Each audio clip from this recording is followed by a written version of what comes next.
கர்த்தர் நல்லவர். இந்த அற்புதமான ஜெபமே ஜெயம் நிகழ்ச்சிக்கு வந்திருக்கிற உங்கள் ஒவ்வொருவரையும் இயேசுவின் நாமத்தினாலே நானும் என் மனைவியும் வாழ்த்துகிறோம், வரவேற்கிறோம். தொடர்ந்து கர்த்தர் நமக்கு வேண்டிய எல்லா சகல கிருபைகளையும் ஞானத்தையும் பலத்தையும் தந்து நம்மை நடத்துவாராக. ஜெபப்படி இந்த அற்புதமான நிகழ்ச்சியை ஆரம்பிப்போம். பரம்பண்டங்கள் இருக்கிற எங்கள் பிதாவே, உம்முடைய நாமம் பரிசுத்தப்படுவதாக, உம்முடைய ராஜ்யம் வருவதாக, உம்முடைய சித்தம் பரமண்டலத்திலே செய்யப்படுகிறது போல பூமியிலேயும் செய்யப்படுவதாக. எங்களுக்கு வேண்டிய ஆகாரத்தை இன்று எங்களுக்கு தாரும். எங்கள் கடனாளிகளுக்கு நாங்கள் மன்னிக்கிறது போல எங்கள் கடன்களை எங்களுக்கு மன்னியும். எங்களை சோதனைக்குட்பட பண்ணாமல் தீமை என்று எங்களை ரட்சித்துக் கொள்ளும். ராஜ்யமும் வல்லமையும் மகிமையும் என்றென்றைக்கும் உம்முடையவைகளே. பிதாவை நன்றி செலுத்துகிறோம். கர்த்தராகிய இயேசுவின் நாமத்தை ஜெபிக்கிறோம் ஆண்டவரே. அப்பா பிதாவே, இந்த நேரத்துல ஆண்டவரே, இந்த ஜெபமே ஜெயம் ஜெப கொடுகையில ஒன்றிணைத்த கிருபை காமக்கு நன்றி அப்பா. ஒரே மனதோடு உம்மை நோக்கி பார்க்க செய்த கிருபை காமக்கு நன்றி ஆண்டவரே. நாங்கள் கிரகிக்க கூடாத பெரிய காரியங்களை செய்கிற தேவன் நீங்க. கர்த்தாவே, எங்களை குறித்து நீர் வைத்திருக்கிற திட்டங்கள் அது வானம் பரியந்த உயர்ந்த திட்டங்கள். நாங்கள் வாசித்தபடியே கர்த்தாவே உம்முடைய திட்டங்களுக்கு எங்களை நாங்கள் அர்ப்பணிக்கிறோம். எங்கள் எண்ணங்களை கர்த்தாவே உம்முடைய திட்டங்களுக்கு நேராக செலுத்துகிறோம். எங்களை நீங்கள் பயன்படுத்துவீராக. வந்திருக்கிற இந்த பார்த்து கொண்டு இருக்கிற ஒவ்வொருவரையும் கர்த்தாவை எடுத்து பயன்படுத்துவீராக. உம்முடைய திட்டங்களின்படி உம்முடைய சத்தத்தின்படி ஒவ்வொருவருடைய வாழ்க்கையும் நடத்தி செல்ல உதவி செய்வீராக. உம்முடைய திட்டங்களுக்கு உம்முடைய சத்தத்துக்கு நேராக எங்களை நாங்கள் அர்ப்பணிக்கிறோம். அதற்கு நேராய் செல்வதற்கு ஆண்டவரே உம்முடைய வார்த்தையை கொண்டு ஆண்டவரே நாங்கள் செல்வதற்கு உம்முடைய வார்த்தையை கொண்டு எங்களோட பேசுவீராக. இந்த நாளில் எங்களோட நீங்கள் பேச இருக்கிற வார்த்தையை கொண்டு பேசுவீராக. எங்களை பலப்படுத்துவீராக. பரிசுத்த ஆவியானவரை நாங்கள் வரவேற்கிறோம். எங்கள் ஒவ்வொருவரையும் நிரப்புவீராக. வேதத்தின் மகத்துவங்களையும் அதோட அர்த்தங்களையும் புரிந்து கொள்ள பரிசுத்த ஆவியானவர் எங்களுக்கு உதவி செய்வீராக. மனக்கண்களை திறப்பீராக. இயேசு நாமத்தினால் ஜெபிக்கிறோம் ஜீவனுள்ள நல்ல பிதாவே. சங்கீதம் 112 நாம் கடந்த சில நாட்களாக தியானித்து வருகிறோம். இன்றைக்கு நாம் சேர்ந்து வாசிப்போம். மாறி மாறி வாசிப்போம். ஒவ்வொரு வசனமாக வாசிப்போம். அல்லேலூயா. கர்த்தருக்கு பயந்து அவருடைய கட்டளைகள் மிகவும் பிரியமாக இருக்கிற மனுஷன் பாக்கியவான். அவன் சந்ததி பூமியில் பலத்திருக்கும். செம்மையானவர்களின் வம்சம் ஆசீர்வதிக்கப்படும். ஆஸ்தியும் ஐஸ்வர்யமும் அவன் வீட்டில் இருக்கும். அவனுடைய நீதி என்றென்றைக்கும் நிற்கும். செம்மையானவர்களுக்கு இருளிலே வெளிச்சம் உதிக்கும். அவன் இரக்கமும் மன உருக்கமும் நீதியும் உள்ளவன். இறங்கி கடன் கொடுத்து தன் காரியங்களை நியாயமானபடி நடப்புகிற மனுஷன் பாக்கியவான். அவன் என்றென்றைக்கும் அசைக்கப்படாதிருப்பான். நீதிமான் நித்திய கீர்த்தி உள்ளவன். துர்ச்செய்தியை கேட்கிறதுனால் பயப்படான். அவன் இருதயம் கர்த்தரை நம்பி திறனாயிருக்கும். அவன் இருதயம் உறுதியாயிருக்கும். அவன் தன் சத்துருக்களில் சரி கட்டுதலை காண மட்டும் பயப்படாதிருப்பான். வாரி இறைத்தான் ஏழைகளை கொடுத்தான். அவனுடைய நீதி என்றென்றைக்கும் நிற்கும். அவன் கொம்பு மகிமையாய் உயர்த்தப்படும். துன்மார்க்கன் அதை கண்டு மனமடிவாகி தன் பற்களை கடித்து கரைந்து போவான். துன்மார்க்குடைய ஆசை அழியும். ஆமென். அற்புதமான சங்கீதம். ஏற்கனவே சொன்னது தேவன் தன்னுடைய பிள்ளைகளை குறித்து வைத்திருக்கிற அவருடைய சித்தம். ஆமென். அதனால தான் நம்ம செபிக்கிறோம். பரமண்டலங்களுடைய சித்தம் செய்யப்படுகிறது போல பூமியிலுமே வாழ்க்கையில் ஆண்டவர் சங்கீதம் 112 உங்கள் சித்தம் நான் என் வாழ்க்கையில் நடப்பதாக அப்படி நாம் ஜெபிக்கும் போது கேட்கும் போது கர்த்தர் பதில் தருகிறவராக இருக்கிறார். வாழ்க்கையோட சித்தம் நடக்கும் போது அங்கே வறுமை இருக்காது, குறைவு இருக்காது, வியாதி இருக்காது, பலவீனங்கள் இருக்காது. நம்ம ஒரு நாள் சோர்ந்து போக வேண்டிய அவசியமே கிடையாது. இரண்டாள் கர்த்தருடைய சித்தம் அது நன்மை.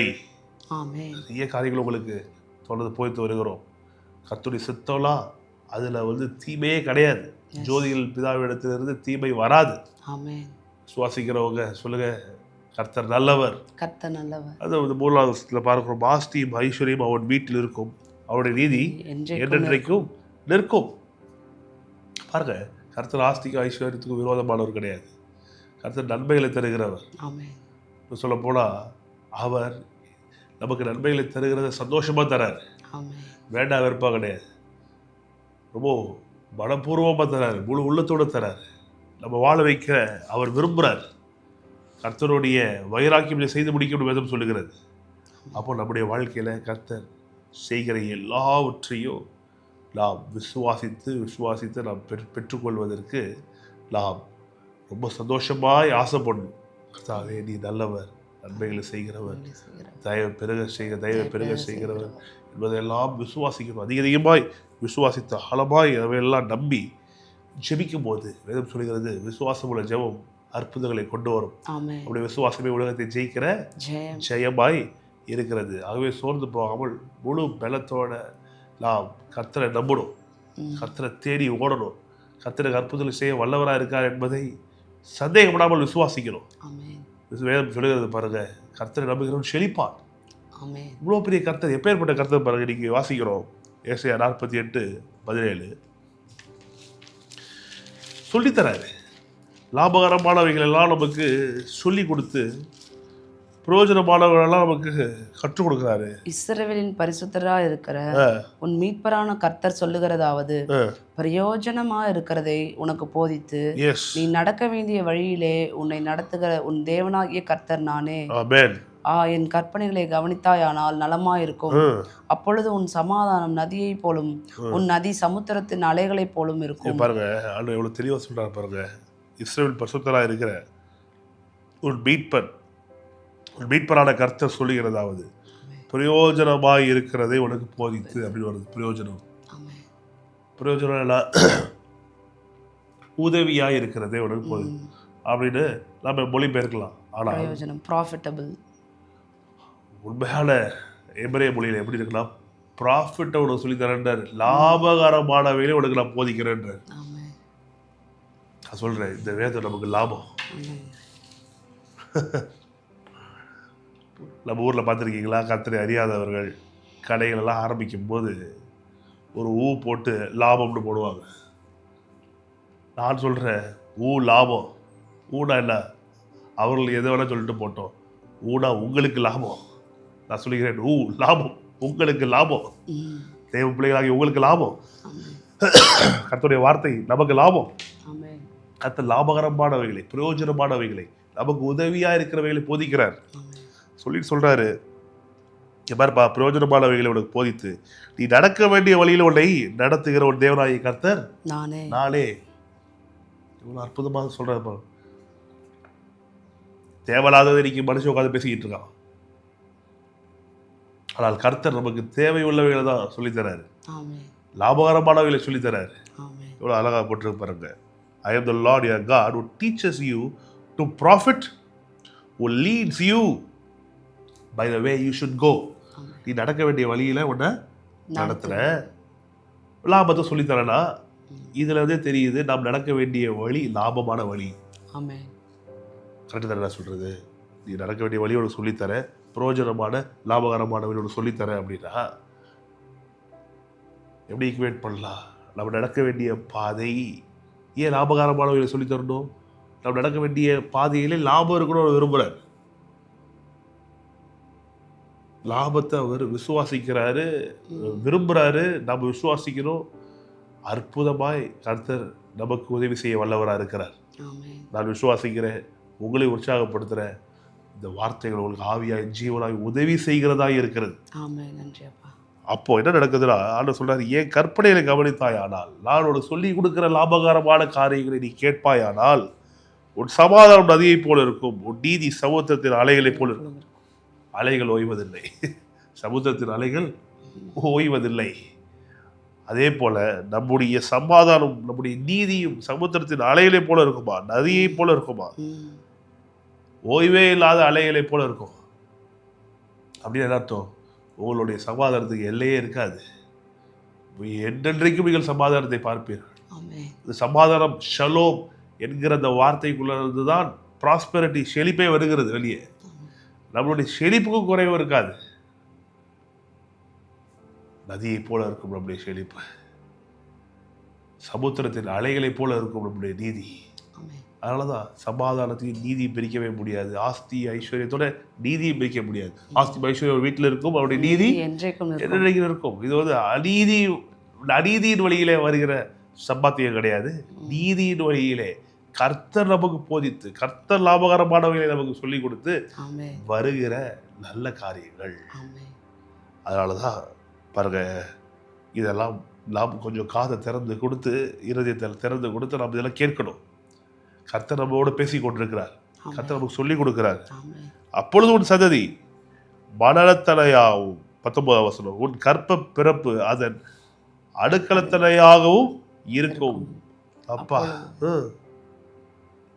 அதன் பேர் நம்மை விட்டு அற்று போகாமலும் அழிக்கப்படாமலும் இருக்கும். பார்த்தீங்களா? கர்த்தருடைய ஆசையை பாருங்க. பெருக்கம், ம். விருத்தி அதிகமாக இருக்கணும். நீ நிறைய ஐட்டப்பா, போதும் நிறுத்து. எல்லாரும் குடும்ப கட்டுப்பாடு பண்ணிக்கங்க, எல்லாம் நிறுத்துங்க. பெருக்கமே கிடையாது, கூடாது, போதும் போதும், ரொம்ப ஜாஸ்தியாக போச்சுன்னா பரலோகத்தின் கஜானா முடிஞ்சு போயிடும்.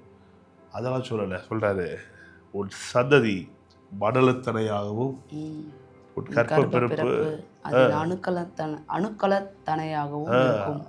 அடுக்கல் எவ்வளவோ அவ்வளோ இருக்குமா?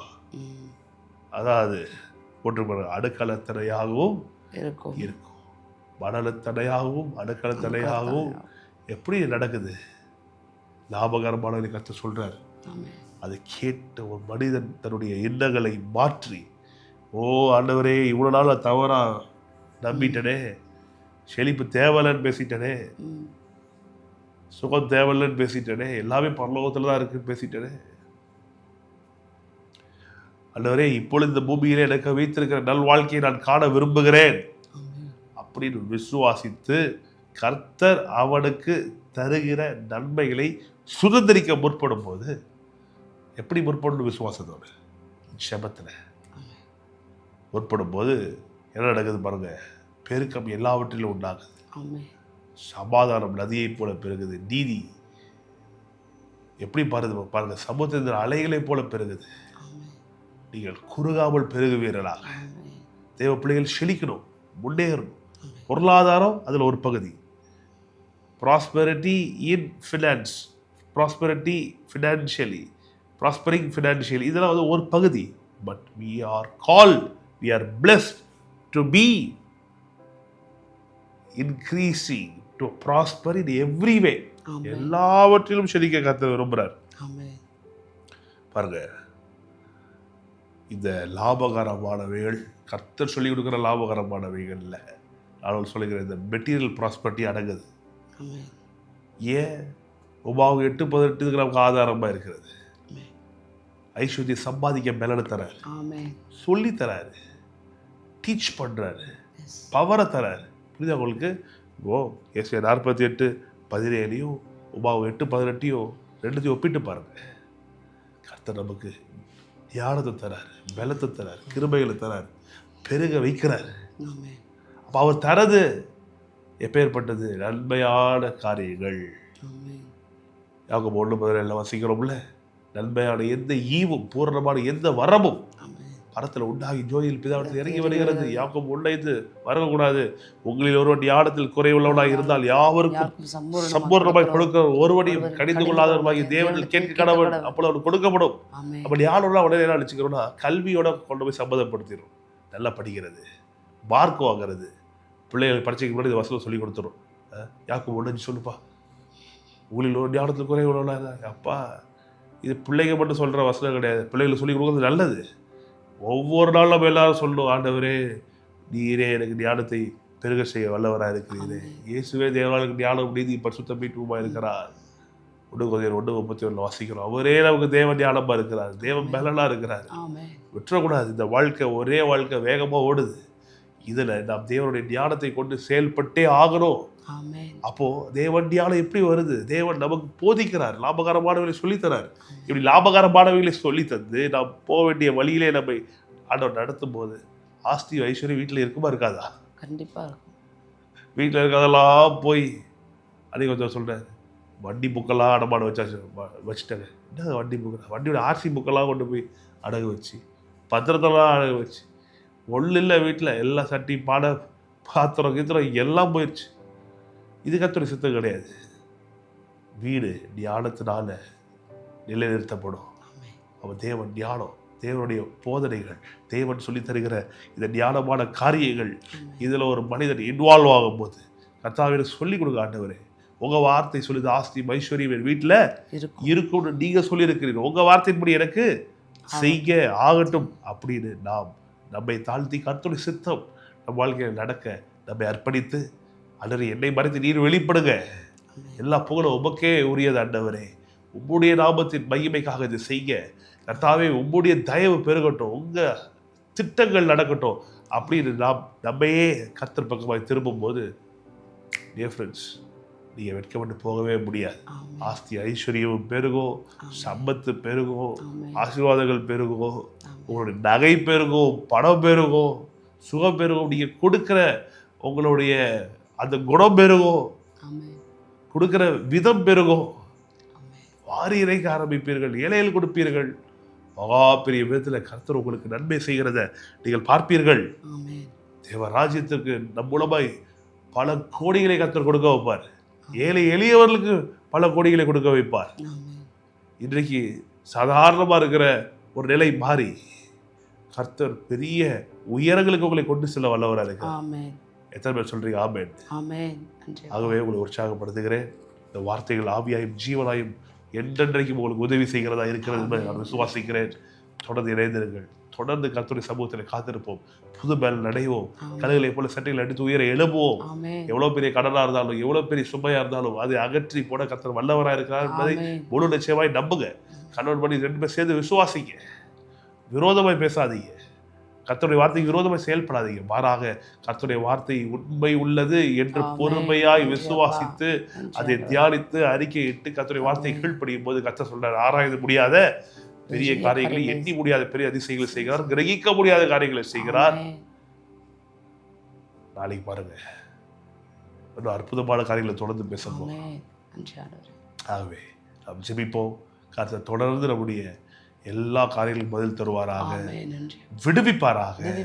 ஜெபத்தை கேட்டு பதில் தருகிற தேவனிடத்துல நாம் ஜெபிக்க போகிறோம். கர்த்தர் நல்லவராக இருக்கிறார். இதாவே நன்றி சொல்லி ஜெபிக்கிறோம். இந்த அற்புதமான நாளிலே உடைய கரம் எங்களோட கூட இருந்து நடத்துகிற தயவுக்காக ஸ்தோத்திரம். கர்த்தாவே உடைய நாமம் அதிசயமானது, நாமம் ஆச்சரியமானது. நீர் செயல்களில் மகத்துவம் உள்ளவராக இருக்கிறீரே, ஸ்தோத்திரமானது. கர்த்தருடைய ஆவியானவர் தொடர்ந்து எங்களை நடத்த எங்களை நாங்கள் அர்ப்பணிக்கிறோம். கர்த்தாவே நாளும் என் மனைவியும் விசுவாசித்து கர்த்தாவே இதை பார்த்து கொண்டிருக்கிற ஒவ்வொருவருக்காக ஜெபிக்கிறோம். கர்த்தருடைய ஆவியானவர் அற்புதங்களை செய்வீராக. கர்த்தருடைய ஆவியானவர் ஒவ்வொருவரை தொடுவீராக. ஒவ்வொருவருக்கு வேண்டிய அதிசயங்களை அற்புதங்களை செய்வீராக. விசேஷமாய் பலவீனத்தோடு போராடி கொண்டிருக்கும் சுகம் உண்டாகட்டும். வியாதியோடு போராடி கொண்டிருக்கும் சுகம் உண்டாகட்டும். அன்று கேன்சரோடு போராடி கொண்டிருக்கும் சுகம் உண்டாகட்டும். வறுமை வராதபடி காப்பீராக. நோய்கள் வராதபடி காப்பீராக. கடனோடு போராடி கொண்டிருக்கும் சுகம் உண்டாகட்டும். உம்முடைய கிருபையும் உம்முடைய ஆசீர்வாதமும் உம்முடைய ஐஸ்வர்யமும் உம்முடைய நல்வாழ்வும் கர்த்தாவே நீர் தருகிற லாபமும் எங்கள் வாழ்க்கையில பெருகட்டும். விசுவாசித்து சொல்லுகிறோம். கர்த்தாவே நீர் எங்களுக்கு லாபகரமானவர்களை போதிக்கிறவர், நீர் எங்களுக்கு நன்மையானவர்களை போதிக்கிறவர், நீர் எங்களுக்கு செம்மையானவர்களை போதிக்கிறவர், நடக்க வேண்டிய வழிகளுக்கு காண்பிக்கிறீர். ஆகவே நாங்கள் எங்கள் சுய புத்தியின் மேல் சாராமல் எங்களுடைய முழு இருதயத்தோடு முழு பலத்தோடு நாங்கள் உண்மையை நம்பி இருக்கிறோம். கர்த்தாவே இந்த பிள்ளைகள் கர்த்தாவே கடந்த நாட்களில் தவறான முடிவுகள் நிமித்தமாய், கர்த்தாவே ஏமாற்றங்கள் நிமித்தமாய், கடனிலேயோ வியாதியிலேயோ பலவீனத்திலேயோ கர்த்தாவே பொருளாதார நெருக்கடியிலேயே சிக்கி கொண்டு தவித்து கொண்டிருப்பார்கள் என்றால் பரிசுத்த ஆவியானவர் நீ செயல்பட்டு விடுவிப்பீராக. பலத்தினாலும் அல்ல, பராக்கிரமத்தினாலும் அல்ல, என்னுடைய ஆவியானவர் எல்லாம் ஆகும் என்று சொன்னீரே. உங்க வார்த்தையின்படி ஆகட்டும். வார்த்தையின்படி ஆகட்டும். பரிசுத்த ஆவியானவர் காத்துக்கொள்ளுங்க. இயேசுவின் நல்ல நாமத்தில் ஜெபிக்கிறோம், ஜெயமெடுக்கிறோம் நல்ல பிதாவே. ஆமென். செய்து சொல்லுவோம். என் ஆத்துமாவே கர்த்தரை ஸ்தோத்திரி, என் முழு உள்ளமே கர்த்தருடைய பரிசுத்த நாமத்தை ஸ்தோத்திரி. என் ஆத்துமாவே கர்த்தரை ஸ்தோத்திரி, கர்த்தர் செய்த சகல உபகாரம் என்று மறவாதே. ஆமென். Precious people, love you so much. God bless you. தொடர்ந்து விசுவாசிங்க, தொடர்ந்து இணைந்திருங்கள். மீண்டும் நாளை சந்திப்போம். கர்த்தர் நம்மை ஆசீர்வதிப்பாராக. Thank you. Praise the Lord.